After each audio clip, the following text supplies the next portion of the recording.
জয় রাম, জয় রাম। ধৈর্যই ধর্ম, ধৈর্যই ভগবান, দ্বন্দ্বে স্থির থাকাই আনন্দ। শ্রীরামচন্দ্র। আপনি বাজে চিন্তার আবর্তন হইতে ধৈর্য ধরিয়া সত্যনারায়ণের নাম সর্বদা করিবেন। এইরূপ অভ্যাস করিতে করিতে স্থির চিন্তা আসিয়া আপনাকে পরম শান্তি দেবেন। ভগবান একমাত্র ধৈর্য হইতেই প্রকাশ হয়। ধৈর্যই ধর্ম, ধৈর্যই ভগবান, দ্বন্দ্বে স্থির থাকাই আনন্দ। অধৈর্য হইলে লাভ দ্বারা যে সকল সুখ পাওয়া যায় তা ক্ষণস্থায়ী মাত্র। উদয় এবং অস্তশীল বলিয়া জানিবেন। প্রারব্ধ সেই সমস্ত বিষয় ভেদজ্ঞানের আবরণে টানিয়া নিয়ে যায়।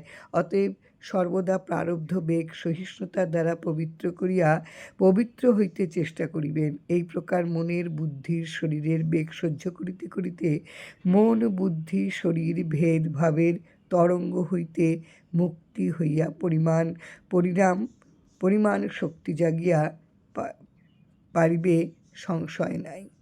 এই সংসার মায়ামুগ্ধ হওয়ায় কিংকর্তব্যহারা হইয়া ভ্রান্তি বিষয় অমূলক চিন্তায় নিমগ্ন হইয়া হিতাহিত জ্ঞান বর্জিত হইয়া কার্যকলাপে নানান উপসর্গ সৃষ্টি করিয়া থাকে। ইহা হইতে পরিত্রাণের একমাত্র উপায় এই ধৈর্য হইতে অভ্যাস করা।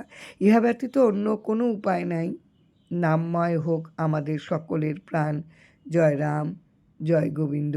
বেদবাণী ৩য় খণ্ডের ১০৭ নম্বর চিঠি থেকে আজকের নিবেদন।